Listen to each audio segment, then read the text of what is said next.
Welcome back to DC Today. I'm Anquinette Crosby.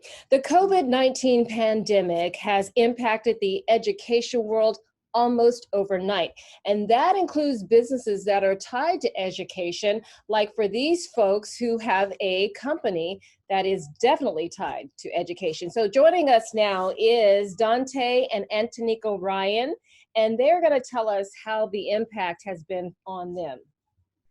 Well, first of all, good morning.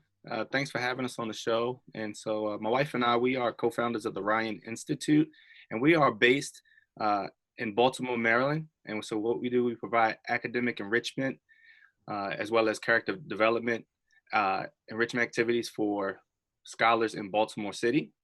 Many of our programs have been designed to be after school programs. However, fortunately, we have been able to, we have been doing some one-on-one and group session tutoring, and we started that process of doing remote sessions about a year and a half ago when clients from Colorado and Mississippi and Virginia began to reach out to us to do SAT prep and some other academic enrichment. So fortunately, we kind of had an infrastructure in place to do some remote sessions, but a good majority of how we are supporting the students in Baltimore were after school programs. And so that was significantly impacted. Antonika, how so? So our after school enrichment programming, we have step programming, mentorship programs and things. So we would do different activities to host the kids. For example, this month we actually were over spring break, we were supposed to hold our 5th annual Spring Break Academy on the campus of Morgan State University. It's a week-long, fully engaged program for elementary scholars on the campus, utilizing the amenities of the universities, engaging with the students, the organizations, experiencing college, really trying to plant those seeds of hope in the children at a very young age that, you know, I'm college bound, I'm going to college. And so that was completely interrupted because the universities actually were the first educational institutions to close down. So what do you do when that happens? I mean, as you saw COVID-19 just, spreading, and the fear and of course the concern, everything's closing down. How do you change your business model? That's a really good question. One of the tough things that I would say makes it slightly even more difficult is that, in Baltimore, we serve a population of students that, they don't really have the resources to do remote learning. Even Baltimore City Public Schools, they're still trying to address certain issues for students that do not have the resources. And so, we're trying to figure out how can we, adjust to perhaps a new normal that may continue through, maybe even through to next school year. So we are looking at different ways of doing that, but it is very tough. We have been, like I said, we have the infrastructure in place to do remote sessions, but a lot of the students that we've been supporting, unfortunately, they don't have the resources. And so that's the tough part that we've been trying to overcome. So I would like to add, in terms of the students having access, equal access to technology in terms of the computers, but they don't necessarily have computers, but they do have mobile devices. Someone in their home has mobile devices.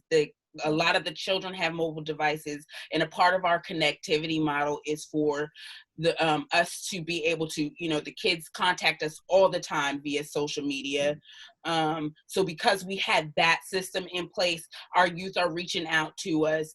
Our families are reaching out to us. We actually started a mindfulness, restorative practice / trauma-informed enrichment kind of live video on our social media page prior to the kids going back to school with this now what's called distance learning, just to check in with the kids, see how they're doing, because it's a large interruption to what their normal routine is. And so we wanted to give them some ways to cope with the anxiety of not seeing their friends and not seeing their teachers. Some of our scholars are in situations where home is not necessarily the safe space for them, where school is the safe haven for them. So for them to be able to reach out and say, you know, I need some support with this. We live in, we work with communities that are in food deserts where they depend on the schools for,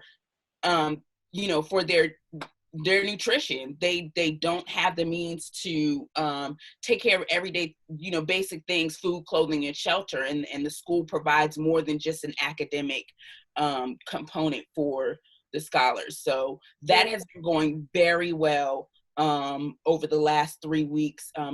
We call it Brain Breaks, which is something that we institute in our programs anyway. But we just made it a virtual way for our scholars and families to reach out. Hold that thought. We have more with you when we come back. Stay with us.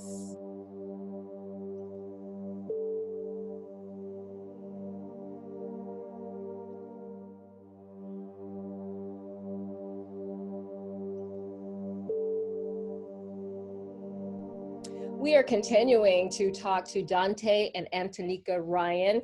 Antonika, when did you guys start this business, and what made you want to start a tutoring business? Okay, so it's an interesting background story. I actually am a former Baltimore City educator. My last public assignment was in DC and Southeast at C.W. Harris Elementary.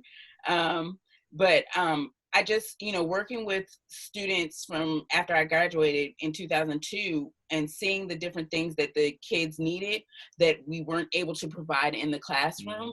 I had an administrator in Baltimore City that really kind of empowered me to be able to start a mentoring club, a civic leadership club at the school with my husband. And we started the program, which is now known as the Jewels and the Gems. And those are acronyms for just equipping women with the etiquette needed to be ladies, and the GEMS is gentlemen equipped with the tools to be men. So it has academic and a mentorship component. Our company, we literally work with scholars from birth to college, really giving them the academic support that they need, but also the things that they need to be successful in life. Right, so very hands-on. And Dante, what about your background? So my background is actually in engineering. I have a PhD in electrical engineering from Morgan State University. And so, you know, growing up, a lot of people would come to me for math help in science and things of that nature. And so, you know, with my wife's background in education, you know, in 2012, we just decided to form an education company that will help, you know, provide affordable tutoring services, you know, to many of our people in our community. But more importantly, you know, so they could see, you know, someone that looks like them that has a mastery of the material, so that they know, wait a minute, if they could do it, then I could do it. And so that's really, you know, what we try to do. So what has been the financial aspect to all of this right now, and how will you be able to pivot and continue on with your business? Yeah, so unfortunately, we did take a hit financially because we are a grantee for the Baltimore Child and Youth Fund.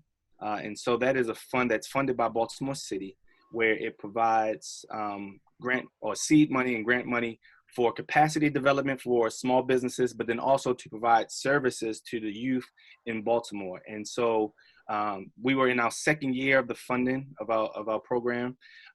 And because our programming was geared more to be hands-on, you know, we haven't been able to execute some of those things. So that kind of delayed the funding there.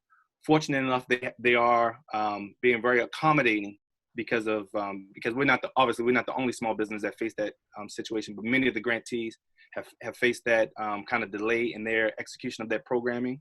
But many of us, like you said, we're slowly beginning to develop programs that could be done remotely. So and it's really all about life lessons. It's showing how, you know, even facing all of this right now, you're able to figure it out and continue on with the good work that you both are doing. Thank you so much for joining us. Everybody stay with us. All right, thank you.